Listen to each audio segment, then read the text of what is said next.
அமைப்பின் மூலமாய் நாட்டினுடைய முன்னேற்றத்திற்காகவும் கொரோனாவினுடைய கொள்ளை நோய் பிடியில் பதிக்கின்ற அனைத்து மக்களுடைய நல்வாழ்வுக்காகவும் நல்ல கருத்துக்களை பகிர்ந்து கொள்வதில் நீங்கள் என்னோடு பயணித்து வருவதை நான் மகிழ்ச்சி அடைந்து வாழ்த்துக்களை தெரிவித்துக் கொள்கின்றேன். என்னோடு தொடர்ந்து இந்த கருத்துக்களை எல்லாம் நீங்களும் நானும் அரசிற்கும் சமுதாயத்திற்கும் பகிர்ந்து கொள்வதற்கு கீழே நான் குறிப்பிடப்பட்ட யூடியூப் சப்ஸ்கிரைபில் நீங்களுடைய பெயரை பதிவு செய்தால் நீங்கள் கொடுக்கிற ஒரு ஆக்கமும் ஊக்கமும் பேர் ஆர்வமும் நாட்டுடைய நல்ல காரியங்களுக்கு பயன்படும் என்று சொல்லி நான் இந்த நாளிலே உங்களுக்கு மீண்டும் என் இனிய வாழ்த்துக்களை இந்த காலை பொழுதிலே தெரிவித்துக் கொள்கிறேன். இந்த நாளிலே நான் scientific Outlook on health message என்ற கருத்துகளிலே தொலைநோக்கு சிந்தையோடு நாம் இந்த நாளிலே இந்த முக்கியமான இந்த எமர்ஜென்சி நிலையிலே ஹெல்த் மெஷர்ஸை எப்படி கையாள வேண்டும் என்பதிலே கருத்தினை பதிவு செய்ய நான் விரும்புகிறேன். பல்வேறு கருத்துக்கள் இடத்திலே குவிந்து கிடத்திருந்தாலும் உங்களோடும் என்னோடும் இணைந்து இறையர்களால் நாட்டினுடைய தலைவர்களுக்கும் இந்த இயக்கத்தை செய்கின்ற அனைத்து துறை சார்ந்தவர்களுக்கும் இந்த சிந்தனை வளம் போக வேண்டும், அது ஒருங்கிணைந்து நாட்டிற்கு பயன்பட வேண்டும் என்ற ஒரு ஆதங்கத்தில் சமூக ஆர்வலராகவும் நாட்டினுடைய பற்றாளன் என்ற முறையிலும் நான் இந்த கருத்தை சொல்ல விரும்புகிறேன். கடந்த பல ஆண்டுகளாக சுகாதார இயக்கம், சுகாதார அமைச்சகம், நாட்டினுடைய பொருளாதாரத்தில் இருக்கும் நிதி அமைச்சகம், இவையெல்லாம் பல்வேறு திட்டங்களை கல்விக்கும் பொருளாதாரத்திற்கும் தொழிலுக்கும் ஒதுக்கியிருந்தாலும் இன்று ஏற்பட்டிருக்கிற தவிர்க்க முடியாது சீனாவிலிருந்து பரவி இந்தியாவிலே கேரளாவிலே வந்ததை தொட்டு பார்த்து இன்று இந்தியாவையே குறுக வைக்கிற அளவிற்கு இது மிக வீரியத்தோடு பரவி கொண்டிருக்கிறது. வைத்தியம் பார்க்கிற மருத்துவர்கள் கூட தற்போது இறுதியாக அவர்கள் இறைவனிடத்தில் சேர்ந்த கணக்கெடுப்பில் பார்க்கிற பொழுது இதில் 99 பேர் இந்த கொரோனாவிலே மடிந்திருக்கிறார்கள். மருத்துவர்கள் எல்லாம் மிகவும் பேரதிர்ச்சிக்குரிய ஒரு சூழ்நிலையாக இருக்கிறது. அரசு அதிகாரிகள், அரசு துறை அலுவலகங்கள், வங்கிகள், கல்வி நிறுவனங்கள், ஏராளமான இடங்களிலே இந்த கொள்ளை நோய் மிகப்பெரிய ஒரு முடக்கத்தை கதவடைப்பு செய்து எல்லாருடைய செயல்களையும் முடக்கி வைத்துக் கொண்டிருக்கிறது. இந்த முடக்கும் நிலை இன்னும் அதிகமாக பரவி கொண்டிருக்கிறது. இந்த நிலையில்தான் நாம் தொலைநோக்கு சிந்தையிலே இதை எப்படி வருங்காலத்திலே இது போன்ற கொள்ளை நோய்கள், பேரிடர் தொடர்பான பிரச்சனைகள் வந்தால் மக்களுடைய உடல் வளத்திற்கும் மக்களுடைய உணவு பழக்கத்திற்கும் மக்களுடைய வாழ்க்கையினுடைய தனி பாதுகாப்புக்கும் என்ன செய்ய முடியும் என்பதை அரசு கட்டாயம் இந்த நேரத்திலே முடிவெடுத்தாக வேண்டிய ஒரு நிர்பந்தமான நிலைக்கு நாம் தள்ளப்பட்டிருக்கிறோம். இந்த நேரத்திலே தனியார் துறைகள் மிக சிறப்பாக பணியாற்றி கொண்டிருக்கிறார்கள். தனியாருடைய முதலீட்டாளர்கள் நாட்டினுடைய வளர்ச்சியிலே பங்களிப்பிலே மிகவும் அக்கறை கொண்டிருக்கிறார்கள். இந்த பிரைவேட்சேஷன் என்று சொல்லுவார்கள், தனியாருடைய பங்களிப்பு, தனியாருடைய பிரைவேட் பிளேயர்ஸ் என்று சொல்லுவார்கள். அவருடைய ஈடுபாடை எப்படி இந்த கொரோனா கொள்ளை நோய் தடுப்பு நேரத்திலே சுகாதார நடவடிக்கைகளை மேற்கொள்ள வேண்டும் என்பதை நாம் ஆழமாக சிந்திக்கிறோம். அரசு இயந்திரம் நன்றாகத்தான் இருக்கிறது. மேன் அண்ட் மெட்டீரியல் என்று சொல்லுவார்கள். ஹியூமன் சோர்ஸினுடைய எஃபிஷியன்சி நன்றாகத்தான் இருக்கிறது. துறையை எடுத்து நடத்துகின்ற டிஜிட்டல் மேனேஜ்மெண்ட், அட்மினிஸ்ட்ரேஷன் எல்லாம் சூழ்நிலையிலே HR மனிதவள மேம்பாட்டினுடைய குறைவு, ஸ்கில் இனிஷியேட்டிவ் திறன் குறைவு, இப்படியெல்லாம் ஒரு இயக்கத்தை உடனடியாக காப்பாற்ற முடியாத ஒரு இடைவெளி இருக்கிறது. எனவே பல்வேறு துறைகளை தனியாருக்கு பங்களித்து தனியாரை சட்டத்தின் ஒழுங்கினுடைய பிடியிலே வைத்து நாம் ஒரு வாய்ப்பை அளிப்போமானால் நிச்சயமாக இந்த சுகாதார காரியங்களுக்கு முடிவு. ஒவ்வொரு மாநிலத்திற்கும் இந்த கொள்ளை நோயை தடுப்பதற்கு பல மருந்துகள், மாத்திரைகள், உபகரணங்கள் தேவைப்படுகிறது. மெடிக்கல் அப்ராட்டஸ் என்று சொல்லுவார்கள். அதே போன்று மெடிக்கல் டெக்ஸ்டைல்ஸ், மருத்துவ ரீதியான ஆடை தயாரிப்புகள் தேவைப்படுகிறது. இன்று சாதாரணமாக ஒரு சராசரியான மனுஷன் ஒரு வேர் மாஸ்கை வாங்குவதற்கு என்ன விலை கொடுத்து வாங்குவது, அதை எப்படி பயன்படுத்துவது, எத்தனை முறை பயன்படுத்துவது, எப்படி பயன்படுத்தினால் அது சரியான பாதுகாப்பு அவனுக்கு தெரியும் என்ற ஒரு சூழ்நிலையில் கூட அட்வொகேசி போராக. இதையெல்லாம் கருத்தில் கொண்டு இந்த ஒழுங்கை செயல்படுத்துவதற்கு அவுட் சோர்சிங் என்று சொல்லுவார்கள், பிரைவேட் பிளேயர்ஸ் என்று சொல்லுவார்கள், பிரைவேட் பார்ட்னர்ஷிப் என்று சொல்லுவார்கள். இவர்களை பயன்படுத்துவதற்கு துரித நடவடிக்கை நாம் மேற்கொள்ள வேண்டும். ஒரு நேரத்திலே செயல்கள் எல்லாம் முடங்கியிருந்தாலும் அது அமைதியாக இருக்க முடியாது. இந்த நாட்டினுடைய ஒவ்வொரு குடிமகனும் இந்த நாளிலே யுத்த வீரனாக இதன் களத்தில் இறங்கியாகும். அறிவு சொல்வதில், விழிப்புணர்வு செய்வதில், ஒருங்கிணைப்பதில், பிரச்சனைகளை பகிர்ந்து அளிப்பதில், அரசு துறைக்கு இடையே ஒரு பாலமாக செயல்படுவதில் எல்லாவற்றிலும் கவனமாக இருந்தால்தான் இந்த கொள்ளை நோயை வேரோடு தடுக்க முடியும். இதனுடைய பரவல் முறைகள் எப்படியோ வந்திருக்கலாம், பரவதை தடுப்பதற்கான ஹெல்த் மெடிக்கல் மேனேஜ்மெண்ட் எப்படியாக இருக்கலாம். இருந்தாலும் உடனடியாக இது பொருளாதாரம் சம்பந்தப்பட்டிருக்கிற காரணத்தினால், ஹியூமன் ரிசோர்ஸ் சம்பந்தப்பட்ட காரணமாக இருக்கிற காரணத்தினால் இதை சரியாக நாம் உன்னிப்பாக கவனிக்க வேண்டும். இந்த பள்ளிகள் எல்லாம் மூடப்பட்டிருக்கிறது, கல்வி நிறுவனங்கள் எல்லாம் மூடப்பட்டிருக்கிறது, ஆரம்ப நிலையில் படிக்கிற சிறார்களுடைய பள்ளிக்கூடங்கள் எல்லாம் மூடப்பட்டிருக்கிறது, உயர் கல்வி இருக்கக்கூடிய பல்கலைக்கழகங்கள், பல்கலைக்கழகத்தினுடைய அமைப்பில் செயல்படுகிற கல்லூரிகள் எல்லாம் மூடப்பட்டிருக்கிறது என்று சொன்னால், இதை இந்த நேரத்திலே ஆன்லைன் எஜுகேஷன் சிஸ்டம் நல்லதான், மறுக்கவே இல்லை. ஆனால் கல்லூரிக்கே போக முடியாதபடி, பள்ளிக்கே பேக் டு ஸ்கூலுக்கே போக முடியாதபடி மாணவர்கள், சிறார்கள், நல்ல நிலையிலே ஆரோக்கியமான உயர்கல்வி படித்து வருகின்ற இளைய பெருமக்கள் பெருமளவு பாதிக்கப்பட்டிருக்கிறார்.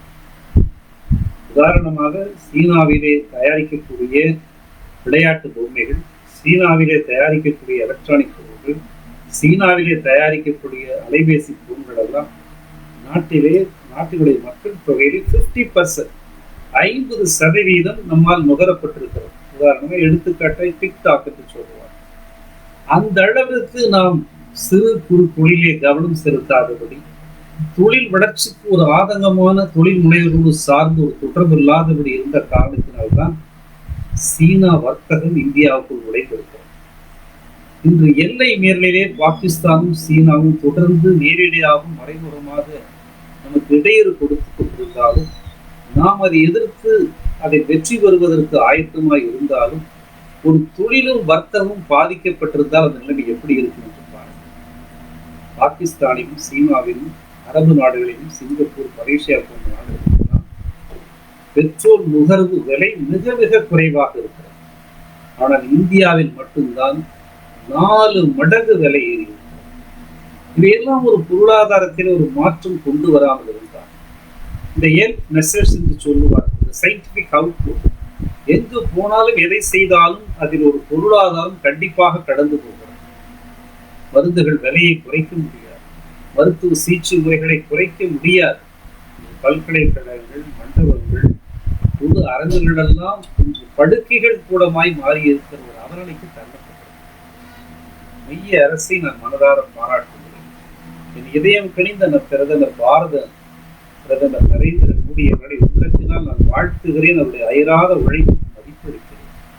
ஆனால் இந்த நிலைகளை எல்லாம் சீர்படுத்துவதற்கு நாட்டிலே எத்தனையோ வல்லுநர்கள் இருக்கிறார்கள், அறிவியலாளர்கள் இருக்கிறார்கள், எதிர்கட்சியிலே தலைமை நிலையில் நல்ல நிலைகளை எடுத்துச் சொல்வர்கள் இருக்கிறார்கள், புரட்சியாளர்கள் இருக்கிறார்கள், அறிவு பெருமக்கள் இருக்கிறார்கள்.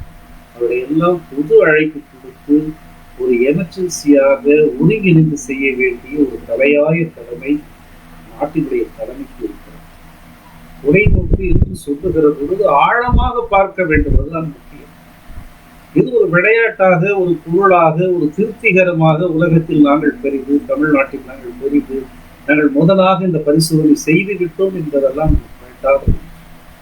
இதற்கு உடனடியான ஒரு பரிகாரத்தை நாம் தேட வேண்டும். அதே போன்று விண்வெளி ஸ்பேஸ் எடுத்துக்கொண்டு சொன்னால் அதில் கூட தனியாருக்கு ஒரு பங்களிப்பு கொடுக்கிற பொழுது உலகளவிலே குளோபல் ஸ்பேஸ் நெட்வொர்க்கில் நாம் மிகப்பெரிய நிலையை அடைந்து விடணும்.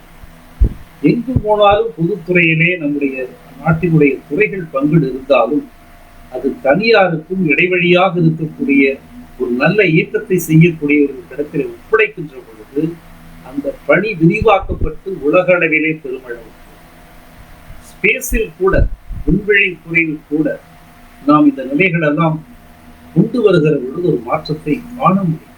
அதன் மூலமாக இந்த ஹெல்த் ரிசர்ச்க்கு என்ன செய்யும்?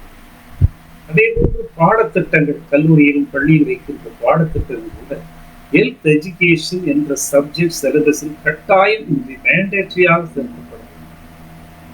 உணவு முறைகளில் ஏராளமான நோய்கள் நீங்குவதற்கு சாத்தியக்கூறுகள் இருக்கிறது.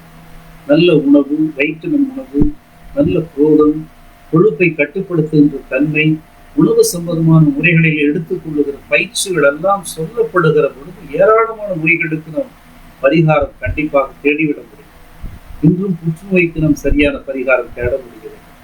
சர்க்கரை நோய்க்கு இன்றைக்கு பரிகாரமே தேட முடியவில்லை. ஏராளமான சர்க்கரை நோயாளிகள் இன்று இந்தியாவில் இருக்கிறார்கள். கொரோனாவில் மடிந்து உள்ளவருடைய எண்ணிக்கை பார்க்கிற பொழுது அதிகமாக இரத்த அழுத்தமும் சர்க்கரை நோய் உள்ளவர்கள் தான் மாண்டிருக்கிறார்கள் என்ற செய்தி குறிப்பை உலக சுகாதார இயக்கத்தின் மூலமாகவும் சுகாதார அமைச்சகத்தின் மூலமாகவும் அந்தந்த மாநிலத்தின் துறைகள் மூலமாக நாம் கேள்விப்படுகிறோம். எனவே இந்த கொரோனா நோய் மட்டுமல்ல, கொரோனாவிற்கு முன்னால் வந்த நோய்கள், தொழு நோய்கள், இதே போன்று ஈழ நோய்கள், காச நோய்கள், இதே போன்று புற்றுநோய்கள், சர்க்கரை நோய்களை எல்லாம் சார்ந்து மொத்தமாக ஒட்டுமொத்தமாக இந்தியாவில் வாழ்கிற ஒரு குடிமகனுக்கு ஆரோக்கியமான ஒரு குட் டயட் மேனேஜ்மெண்ட், ஃபுட், நல்ல மெடிசன் கிடைக்க அரசு முன்வர வேண்டும். ட்ரக் மேனேஜ்மெண்டில் அரசு ஈடுபட வேண்டும். நிறைய உதாரணமாய் நம் ஹெல்மெட் அணிந்து கொண்டு வருகிறோம். இந்த ஹெல்மெட்டை கூட அரசு கண்டிப்பாக தயாரித்து கொடுக்கலாம். ஏனென்றால் மிக முக்கியமான பணி அரசுடைய பணி. இதற்காக உரிய டைட்டில் பார்ட்டுகளை, ஹெல்த் டைட்டில் பார்ட்டு கூட விரைவாக கொண்டு வரலாம். இதன் மூலமாய் medical textiles, paramedicals, medicines manufacturing எல்லாம் கொண்டு வர முடியும். இது மூன்று நிலைகள் எல்லாம் அசாதாரணமாக விட்டுவிட்டு நாட்டிலே கடன் கொடுத்து சிறு தொழில்களுடைய பலவீனத்தை பலப்படுத்த வேண்டும் என்று திசை மாறி பயணிப்பது மிக தவறானது. சிந்தனை செய்கின்ற பொழுது அவர்களுக்கு நிதியும் சேர்த்து நல்ல வழிகளையும் தொழில்நுட்பமாக கொடுத்து செய்யப்படுமானால் நாட்டிலே ஒரு நல்ல முன்னேற்றத்தை இந்த சுகாதார புரட்சியில் நாம் செய்ய முடியும். நல்ல சுகாதாரம் என்பது நல்ல குடிவு, நல்ல உணவு, சத்தான உணவு, நல்ல ஆரோக்கியமான மருந்துகள், நல்ல மருத்துவத்தினுடைய சிகிச்சை, எதிர்காலத்திலே இப்படி போன்ற நோய்களை எல்லாம் தடுப்பதற்கான தடுப்பு முறைகள், இவற்றை எல்லாம் மைய அரசும் மாநில அரசும் அதற்கான இருக்கக்கூடிய துறைகளும் வாரியங்களும் குழுமங்களும் ஆணையங்களும் முன்வந்து ஒரு தொலைநோக்கோடு ஒரு முடிவை எடுக்காவிட்டால் இந்த நிலை நாட்டினுடைய மக்கள் தொகை அடிப்படை தெரிவித்து, அதே போன்று population statistics, population control, population message, இவையெல்லாம் பல்வேறு துறைகளை நாம் கட்டாயம் கவனிக்க வேண்டும். கல்வித்துறை இப்பொழுது முடங்கி இருக்கிறது. எல்லாரும் எப்படி படிப்பார்கள்? எல்லாரும் எப்படி இந்த படிப்பை வீட்டிலிருந்து படிப்பார்கள்? செய்யணும். வீட்டிலிருந்து படிக்கிற சூழ்நிலை பெற்றோர்களுக்கு என்ன பாதுகாப்பு, அவர்களுக்கு சுகாதார பாதுகாப்பு, பொருளாதார வழியில் என்ன அவர்களுக்கான ஒரு ஆரோக்கிய அமைப்பு இருக்கிறது என்பதை கருத்தில் கொண்டு எமர்ஜென்சி தேர்வில் மூடியவர்கள் கவனமாக இதை எடுத்துக்கொண்டு விரைவாக செயல்படுமானால் இந்த தொலைநோக்கு செய்திய ஒரு பெரிய மாற்றத்தை நிச்சயமாக நாம் காண முடியும். நாடு ஒரு நல்ல திருப்பத்திற்கு போக முடியும். மருத்துவத்துறையில் ஒரு பெரிய சாதனை பண்ண முடியும் என்பதை இந்த நல்ல நாளிலே இதை கேட்டுக்கொண்டிருக்கிற சமூக வலைதளத்தில் இருக்கிற மீதான நண்பர்கள், என்னை இவ்வளவாய் இந்த இயக்கத்திற்குள் அழைத்து பேச அழைத்திருக்கிறார்கள் உச்சங்கள்.